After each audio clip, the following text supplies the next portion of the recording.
Hi friends, అస్సలం అయికుం. అందరూ ఎలా ఉన్నారండి? బాగున్నారా?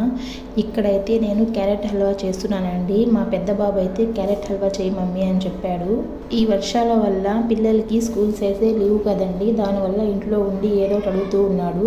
ఫస్ట్ అయితే క్యారెట్ని బాగా వాష్ చేసుకొని తురిమైతే పెట్టుకున్నాను. ఆ తర్వాత డ్రై ఫ్రూట్స్ అంటే ఏమీ లేదండి, ఈ బాదం అలాగే కాజు. ఈ బాదం కాజు కొంచెం లావుగా కట్ చేసుకోవాలండి.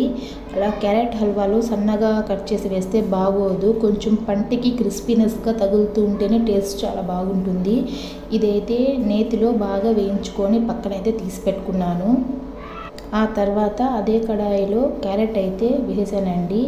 వేసేసి బాగా కలుపుకున్నాను. మధ్యలో అయితే ఒక 2 స్పూన్స్ నెయ్యి అయితే వేసి బాగా కలిపి అయితే పెట్టుకున్నానండి. మూత అయితే పెట్టేశాను, బాగా మగ్గింది. ఇప్పుడు చూడండి, చూస్తేనే తెలుస్తుంది ఎంత సాఫ్ట్గా అయిందో క్యారెట్ అని చెప్పేసి. ఈ సమయంలో అయితే షుగర్ వేసుకోవాలండి.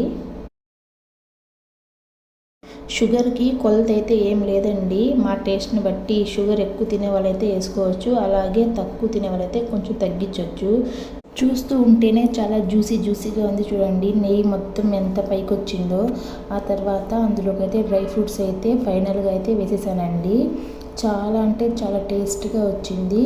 మీరు కంపల్సరీగా ట్రై చేయండి, ఇలా సింపుల్గా ట్రై చేయండి, చాలా బాగా వస్తుంది. Please subscribe. Bye bye.